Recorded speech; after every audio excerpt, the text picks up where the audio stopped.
చాలా మందికి కూడా తెలియదు. ఇక్కడ ఆలయం నిర్మించినట్టుగా ఈ టౌన్లో ఉన్నటువంటి చాలా మందికి కూడా తెలియదు.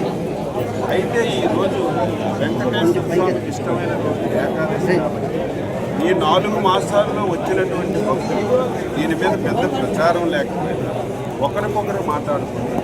ఈ ఆలయం బాగుంది, ఇది చిన్న తిరుపతిలా ఉందని ఒకరికొకరు మౌత్కాలు ఒకరికొకరు మాట్లాడుకుని ఈరోజు ఊహించిన దానికంటే విపరీతంగా జనాలు ఇక్కడ ఏదో తొక్కిసలాట జరిగిపోవడం కాదు. వెళ్ళే దారిలో ఒక రైలింగ్ ఉంది, ఐరన్ రైలింగ్. మీరు కూడా ఎంత చూస్తారు, వచ్చేవాళ్ళు రైలింగ్ పట్టుకొని ఆలయంలో 2 ఫ్లోర్స్ ఉన్నాయి. ఒక ఫ్లోర్లో గ్రౌండ్ ఫ్లోర్, రెండో ఫ్లోర్లో వెంకటేశ్వర స్వామి ఆలయం. మెట్లు ఎక్కి వెళ్ళాలి. మెట్లు ఎక్కేటప్పుడు రైలింగ్ ఉంది. ఎక్కిన ప్రతి ఒక్కరూ రైలింగ్ పట్టుకున్నారు. ఎప్పుడైతే అందరూ రైలింగ్ పట్టుకుని ఏలబడ్డారో ఆ రైలింగ్ ఫిక్స్డ్ రైలింగ్ ఊడి మీద పడింది. ఎప్పుడైతే రైలింగ్ మీద పడింది ఒకరికొకరు వివ్వలేదు, ఆందోళన వచ్చింది, ఒకరి మీద ఒకరు పడ్డారు. ఇప్పటికీ 8 మంది మహిళలు, ఒక 9 సంవత్సరాల బాలుడు ఇక్కడ చనిపోయారు. ఇక్కడ జాయిన్ అయినటువంటి మిగతా వాళ్ళని ఒక 2 మహిళల్ని కొద్దిగా సీరియస్గా ఉంది, కండిషన్ బాగులేదని ఇమీడియట్గా ఆలోచన చేయకుండా అంబులెన్స్ ఇచ్చి శ్రీకాకుళం రిమ్స్కి ఒక 2 పంపించారు. ఇక్కడ 16 మంది ఇన్పేషెంట్లుగా ఉన్నారు. ఇది కాకుండా మాకు తెలియకుండా చాలా హాస్పిటల్లో జాయిన్ అయ్యారని సమాచారం వస్తే అన్ని హాస్పిటల్స్ని అలర్ట్ చేశాం. ఇది ఎండోమెంట్ టెంపుల్ అయితే మనం ముందు ఏర్పాట్లు చేస్తాం. ఇది ప్రైవేట్ టెంపుల్, అది కూడా కొత్తగా కట్టారు. మీకు నాకు తెలుసు కదా, కొత్త టెంపుల్ కడితే అంత వేరం పికప్ అవ్వదు. అయినా సరే 2000 మంది వస్తారని చెప్పి అంచనా వేసి 6 మంది కానిస్టేబుల్ని వాళ్ళు అడగకపోయినా సరే 6 మంది కానిస్టేబుల్ని ఒక ఎస్సీని పిస్తే నాకు ఎస్పీ గారు అది సరిపోలేదు. అయితే తొక్కిసలాట ఎందుకు కొంత తొక్కిసలాట కాదు, లైన్లో వెళ్తున్నారు. ఈలోపు రైలింగ్ అందరూ పట్టుకున్నారు, అది పడిపోయింది. దీనివల్ల నేను ఒకటే అడుగుతా ఉన్నాను, ఈ సంఘటన సంభవించి 1 గంట 2 గంటలు కాలేదు, అప్పుడే ప్రభుత్వం తన బాధ్యత నుంచి తప్పించుకునేటటువంటి ప్రయత్నం చేస్తుంది అని నేనైతే అభిప్రాయపడతా ఉన్నాను. This is not the appropriate time. మీరు కనీసం ఒక బేసిక్ విచారణే చేయలేదు, కనీసం అధికారులు దానికి సంబంధించినటువంటి ఒక బేసిక్ రిపోర్ట్ ఇవ్వలేదు. ఒక దేవాదాయ శాఖ మంత్రి ప్రభుత్వం తరఫున మీడియా ముందుకు వచ్చి అది ప్రైవేట్ దేవాలయం, ప్రైవేట్ వ్యక్తుల ఆధ్వర్యంలో నడుస్తున్న దేవాలయం, అన్ని ప్రైవేట్ దేవాలయాల్లో జరిగే సంఘటనలకి ప్రభుత్వం ఏంటి బాధ్యత అన్నట్టు మాట్లాడటం, ఇది ప్రభుత్వం తన బాధ్యతని తప్పించుకోవడం, తన వైఫల్యాల్ని కప్పిపుచ్చుకోవడం అని నేనైతే అభిప్రాయపడుతున్నాను. This is not the appropriate time. ప్రతిపక్షంలో ఉన్న మేమే రాజకీయాలు మాట్లాడటం లేదు, అధికారంలో ఉన్న మీరేంటి దానిపైన విచారణ చేయటం, ఎస్పీ గారి నోట్ తీసుకోవడం, ఇక్కడ లోకల్ అడ్మినిస్ట్రేటర్స్ నోట్ తీసుకోవడం, ఎక్కడెక్కడ వైఫల్యాలు జరిగాయి అంటే ప్రైవేట్ ఫంక్షన్స్లో లేకపోతే ప్రైవేట్ కార్యక్రమాలు అయినప్పుడు పెద్ద ఎత్తున ప్రజలు చేరడానికి అవకాశం ఉంది అన్నప్పుడు పోలీసులు దానికి రక్షణ కల్పించరు, ప్రివెంటివ్ మెజర్స్ తీసుకోరు. అండ్ మోరోవర్ ఈ గుడి టీటీడీ వాళ్ళకి ఆల్రెడీ మీరు లెటర్ పెట్టుకున్నారు, ఈ గుడిని టీటీడీ వాళ్ళు టేక్ ఓవర్ చేసుకోండి అని లెటర్ కూడా పెట్టుకున్నారు. పండగ పెద్ద ఎత్తున ప్రజలు చేరుతున్నారని ముందస్తు ఇన్ఫర్మేషన్ ఇచ్చినప్పటికీ కూడా కనీసం ఏర్పాట్లు చేయకుండా, కనీసం ప్రివెంటివ్ మెజర్స్ చూసుకోకుండా, కనీసం ఫోర్స్ పంపించకుండా, కనీసం పోలీసులను అక్కడ మోహరించకుండా 9 మంది చనిపోవడం, తిరిగి ప్రభుత్వ పెద్దలు బాధ్యతను తప్పించుకునేట్టుగా మాట్లాడమన్నటువంటిది చాలా బాధాకరం. రాష్ట్ర ప్రజల నియోజకవర్గ ప్రజల తరఫున నేనైతే ఈ రామనారాయణ రెడ్డి గారి మాటలను అయితే చాలా తీవ్రంగా ఖండిస్తూ ప్రభుత్వం బాధితులకి తక్షణమే సహాయం అందించాలి, నష్టపరిహారం అందించాలి.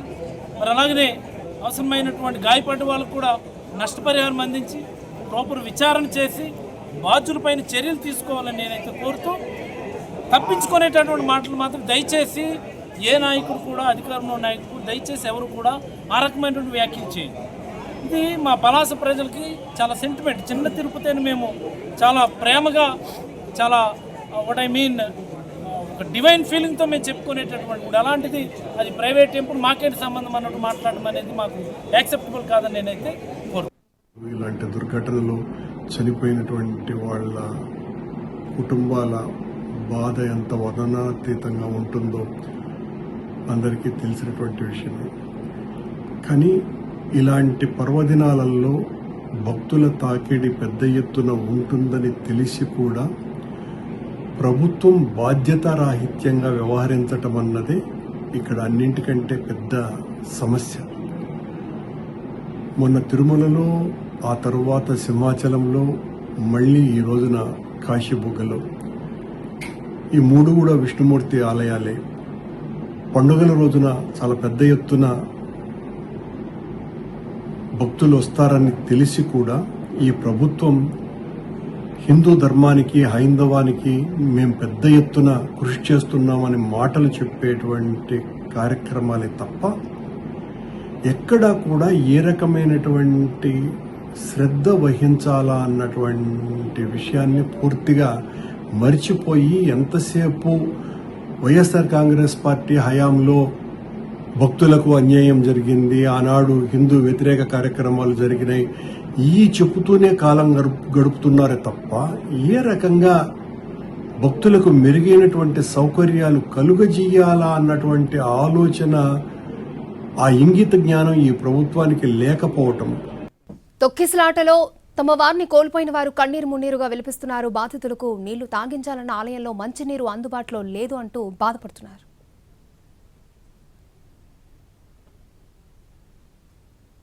వేరే ఉడికెళ్ళారు, తొక్కులట్లో చనిపోయారు. మా పరిస్థితి ఇది. రోడ్డు మీద పెట్టేసింది మా అమ్మ. మాకు మా నాన్న చచ్చిపోయే 10 సంవత్సరాలు అయ్యింది. మా అమ్మే మాకు పెంచుకుంటుంది. నీలమ్మ. మీ అమ్మ ఎన్ని గంటలకు వెళ్ళిందమ్మా? 10 అవుతుంది, 10 అవుద్ది. మీకు ఎన్ని గంటలు తెలిసింది చనిపోయిందని? తొక్కిసలాటలో చనిపోయిందండి. 11 అవుతుందండి. మనిషి అవుతుంది అయిపోయారండి. ముసలిదే కదా, కొంచెం 50 మనిషిలాగా వచ్చారు. మనిషి అవుతుంది అయిపోయి కింద పడిపోయింది. ఎవరు పట్టించుకోకంటే మీద వెళ్ళిపోయి తొక్కేసి మరీ ఇది అయిపోయింది. అప్పుడు నీరు అందుబాటులో కూడా లేవు. నీళ్ళు పట్టుకునే బతుకుందరో ఏంటో జనం. అలాంటి పరిస్థితుల్లో చైన్ కూడా ఒక 2 తోలలు లేదు మెడలో పండి. చెవిటిలోటి మీద చైను ఏమీ లేవు. ఏటయ్యేవని సంగతి మనకు తెలియదు. మెడిసిన్ ఇవంతా బ్లడ్ కూడా వస్తుంది తొక్కిలాట్లో.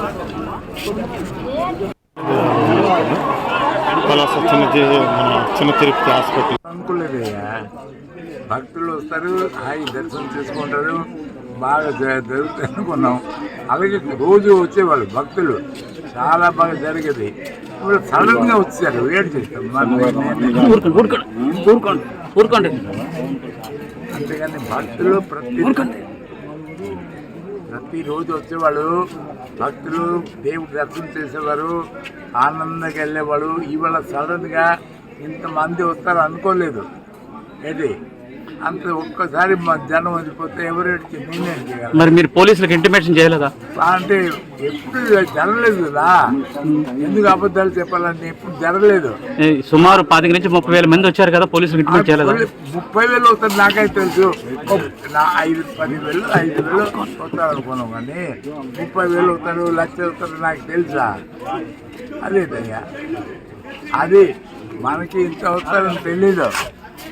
ఇప్పుడు రోజు 4,000, 5,000 మంది హాయిగా వచ్చి దేవుడు తీసుకుని వెళ్ళేవాళ్ళు. ఇప్పుడు సడన్గా మనుషులు తెలియదు.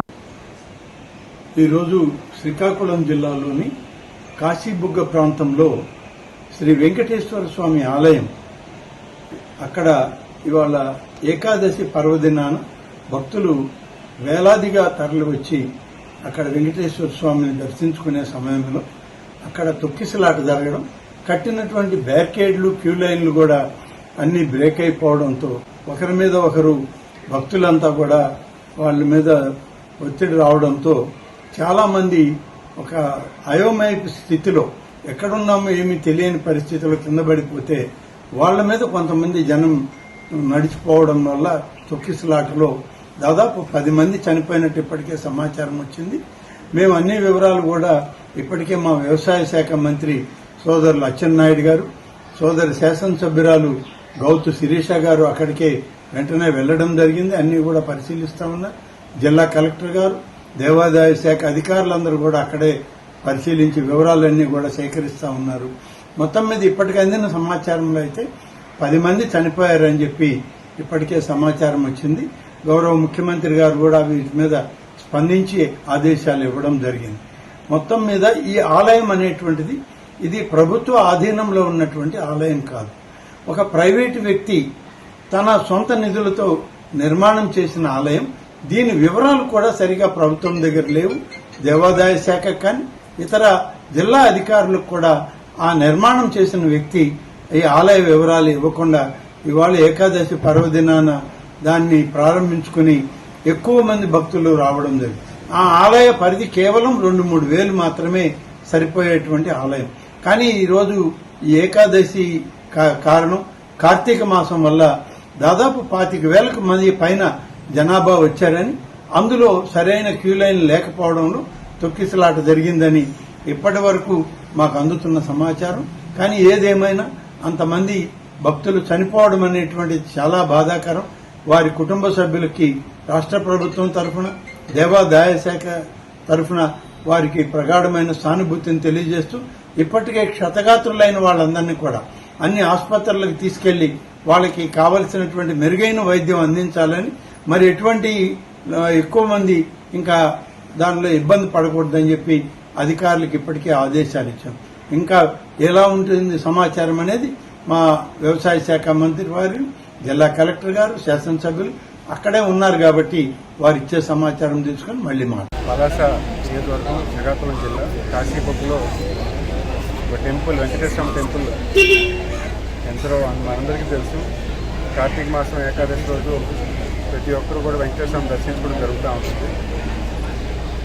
కానీ ఈ సంవత్సరం సుమారు 25,000 మంది ఆ టెంపుల్ సందర్శించడం జరిగింది. దురదృష్టకరం ఏంటంటే ఆ రోజు టెంపుల్లో కొంచెం ఎక్కువ క్రౌడ్ అవడం వల్ల కొంతమంది ఎవరైతే టెంపుల్ దర్శనానికి వచ్చారో మనం తొక్కిసలాట జరిగిందని తెలిసింది. నేను కూడా అక్కడికే బయలుదేరాను. చాలా బాధాకరం. సరే నేను కూడా అక్కడ ఇన్సిడెంట్కి వెళ్ళి మొత్తం రివ్యూ చేసుకొని ఒక 8 మంది కోల్పోయాము. మిగతా వాళ్ళు కూడా ఇప్పుడు హాస్పిటల్కి ఒక 5 హాస్పిటల్కి అడ్మిట్ చేశారని తెలిసింది. వెంటనే నేను కూడా అక్కడ వెళ్తున్నాను. ప్రభుత్వం ఇలాంటి సంఘటన జరగడం చాలా దురదృష్టకరమైన విషయం మీకు తెలుసు.